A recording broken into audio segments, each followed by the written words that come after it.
Hi, I'll welcome next video. So here in this video we are going to start database part. Like we are going to introduce you with the Oracle PL/SQL so that we can cover all the full stack format for the development. Okay, so before going in that way, like I just wanted to introduce you with Oracle PL/SQL because for the development we are going to use Oracle databases.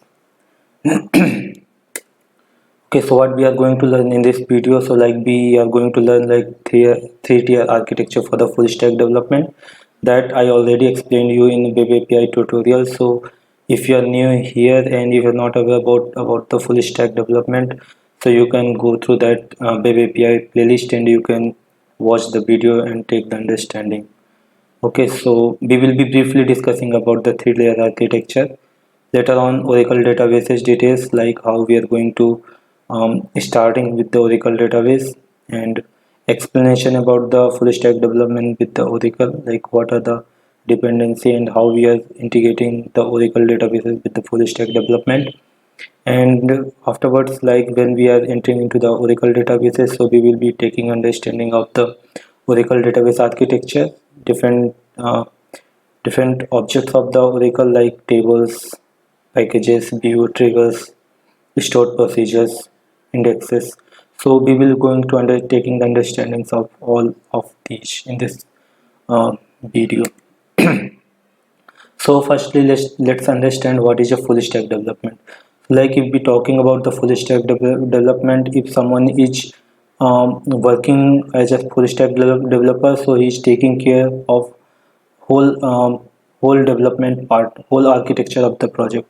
Like he's taking care of the front end development, he's taking care of the back end development, and he's also taking care of the databases. Okay, so I hope you are aware of the front end development. So like everything on a web page from a logo, search bar, buttons, and whatever the controls and interaction you are seeing on a sorry on a website or on a web pages that all come falls under the front end development. Okay, so basically a UI design, like if you are seeing some buttons, controls, web forms, search and taskbars, control panels.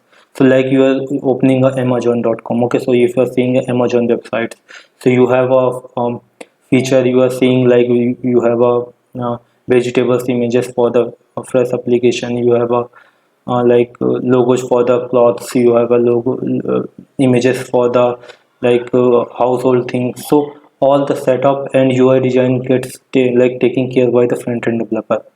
Okay, so like next backend developer. So refers to the part of the application that user does not see. Okay, and backend developers are focused on the logic of the site, creating servers, working on the databases and APIs. So like if you are seeing you wanted to add take example of the Amazon, okay, itself. So like if you have seen some good products, like you wanted to purchase a bag, okay, so you can see the bag on a website, so that are being like taken care by the front end developer. But when you are adding that bag into the cart and further you are going ahead for the like shipping, so purchasing and payments, so that all the functionality is taken care by the backend developer. Okay, like if you're clicking on the add button, so that product automatically gets added into the cart. Okay, so if you're clicking on the add button, so after clicking the add button, developer functionality like backend developer functionality gets started. Okay, and like it's automatically gets added into the cart. Okay, and now when it gets displayed on the cart, so like that is being taken care by the front end developer.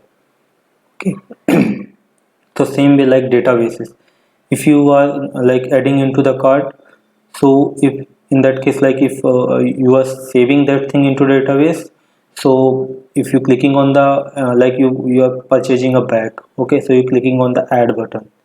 So while you clicking on the add button, so one API gets called that picks that particular bag ID and all the details and saved into the database. So API firstly you interact with the front end side, then that front end interacts with the back end like APIs and other stuff, and that APIs further interacts with the database, and once the data is saved into the database, they give the response like product has been added successfully into a cart. Okay, so that is the three-tier architecture. Okay, front end, back end, and databases. So what is further Oracle databases? So it's all also a RDBMS database that has been created by Oracle Corporation. Okay, so we will be further working into this database and taking a depth understanding about this database. So here you can see like front end. You can see here we have a three different layers, three different tiers. You can see front end, back end, and databases. So front end, you can see like whatever the framework you are using for developing or creating UI format. Okay, so like Angular, React, and Vue. You can also consider HTML, CSS. Okay, so that are also part of front end developers and front end development. Backend, so whatever are responsible for creating the backend site, like for creating the APIs, for creating the services, for creating the like relationships between database and application. Okay, so that are part comes under the backend. And databases, so databases is basically responsible for storing the data for that particular application. Okay, so we have a SQL Server, we have a Oracle, we have a MySQL, we have a MongoDB. Okay, so we have a different type of databases in this part. Okay, so you can see here different tiers, their applications and their importance. Okay, here in the second image, if you see, we have after this tier we have a fourth one DevOps and the fifth one mobile application.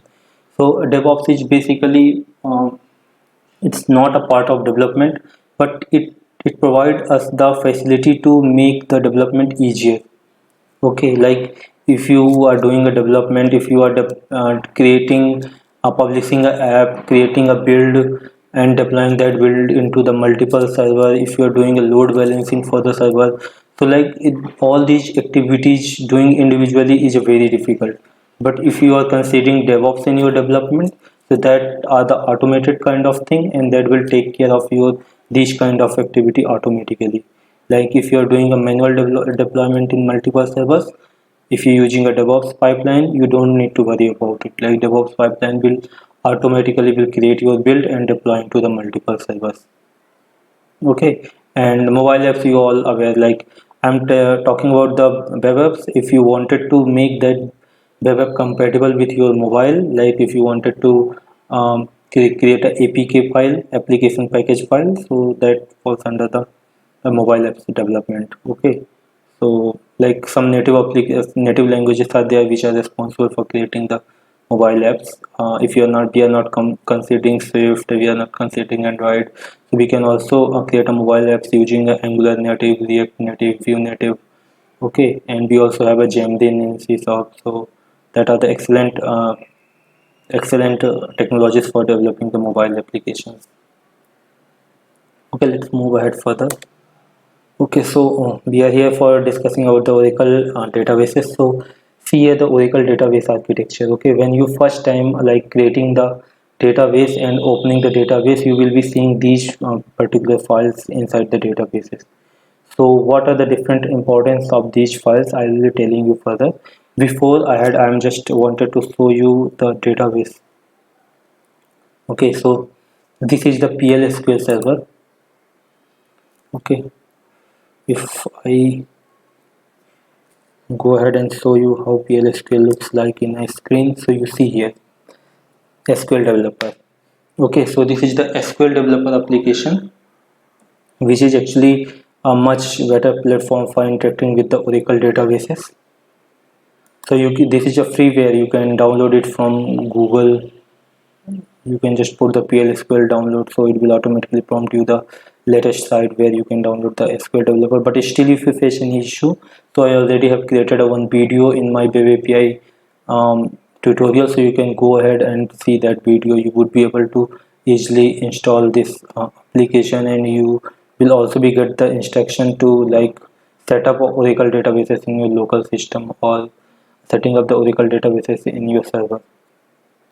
Okay, so I'm considering like you already have set up that application and you already have a PL/SQL installed in your system, then further we will be going to work on the Oracle databases. Okay, but still if you need any support, just ping me or email me the query. I will definitely help you out. Okay, so if we have created our database, so like here I have created tech database, tech dev, which is actually connecting with my MVC and web API application. Okay, so let's see the part, what are the different parts and objects are available in this database. So you see here, like we have a tables, we have a views, we have indexes, we have a packages, procedures, functions. So what are these important part of this databases and how they are working, that we will be understanding here. Okay, so you see here first your tables. Okay, so I hope you already have aware about the table. What is the table? So the concept and the working is the same here also. Okay. Okay, so see here the tables, views, indexes. So what is the tables? So tables are database object that contains the data in a database. In a table, data is organized in a row column format, similar like a spreadsheet. So the same I told you, it's a simple table, and in here in database also the data gets stored in the tabular format. So table is nothing but that is organized format of a row and column. So that I will be further showing you. Okay. So if I show you if any table is here, so let me show you. Oh, we have lots of table here. So user detail table is here. Okay. So whatever the columns we created, that we can see their format, and whatever the um, format and from call ID we wanted to give, like we can give here. And if you see the data, so you see the data in table row and column format, like one, this is the first row, second row, and user ID is the first column and first name is the second. So same way, like data are organized in the row and column format. Okay. View. So we is a virtual table, like okay, like if you have a multiple tables and if you wanted to use those tables into a single statement, so for that you can create a view. So like whenever that stored procedure or SQL statement gets executed, that's create a virtual view. Okay, so we use a virtual table based on the result set on a SQL statement. View contains a row column just like a real tables. Okay, so view is basically a table which is not actually physically present in the database, but it's created virtually, and which is being further used by the developers. Okay, so it's actually making the performance faster for the procedures. So that's why we creating the view. So let's see if we have a view. See, we have some view here. Same, it looks like a same. If you see the structure, it's the same, but they are not actual tables. Okay, you see that data is not present in this view. Okay, but you see all the things are same. Okay. Indexes. So indexes is nothing but a data structure that store the value for a specific column in a table. An index is created. So basically view and indexes are mostly used for like improving the performance of the stored procedures and functions. Okay, like if we have a huge data in our table, like 10,000 to 50,000 and 1 lakhs of rows in our table, that are actually decreasing the performance when we are reading the any particular value. So instead of reading those value for any in respect of any particular columns and particular rows, in a particular columns and rows, we will be creating an index for that particular table. Okay, so in that case of like we have a 50,000 of records. Okay, and each for each record we have a 30-40 columns. Okay, so instead of pulling the data for respective of any column, we will be pulling the data based on the indexes. Like each index will be assigned to the each record, and whenever we are calling or filtering that data gets filtered based on the index.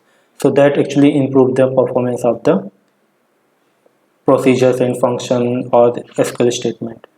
Okay, so we should have some indexes here. So let me show you how it looks like. Okay, so let's see this one. See, this way it looks like. Okay, So when we will be using these particular objects, you would have a better understanding. Okay, so next is package. So package is a named collection of functions, procedure, variables, cursor, user-defined tables, and records that are referenced using. So basically, package is, you can say, the module module of your, you can say, a container of the tables, and you can say functions, procedures. Okay, so what like we do, like if we have any common module, if we wanted to make our data at one place, or we wanted to make our data consistent, so instead of using procedures, functions, and tables, reading tables directly, we what we are doing, like we will be creating a packages. Like if we have a any application, like if we have a user detail application. Okay, so user details, like if you wanted to create a one function like get user details, so user details is a package name, dot get user details is a procedure which will be responsible for fetching the users details. Okay, so instead of calling that get user details function directly, we will be calling that function from the package. So what will package do? Like package will keep all the data at one place for the that particular module. Okay, so let me show you if we have anything here. Like we don't have any package created yet, but that is the same thing. Like like rather than like creating different procedure, like sometimes what happens, like we inside one database we already have created thousands, 1200, 1500 of stored procedures. So instead of looking for those stored procedure inside the procedure folder, what we will be doing, like each responsible module we will be creating a one package. Okay, and we are keeping that stored procedures functions inside that package only. Okay, so what we will be happening, we don't need to worry about the different procedures, like what are the procedures. Like if anything fails in that particular module, we can directly reach out to that package, and we can easily find out the responsible procedure. So that makes, like that's provide ease of doing a further development. Okay, and stored procedures. So stored procedures are created to perform one or more DML, data manipulation operations on a database. It is nothing but the group of SQL statements that accept some input in the form of parameters and perform some task and may or may not return the value.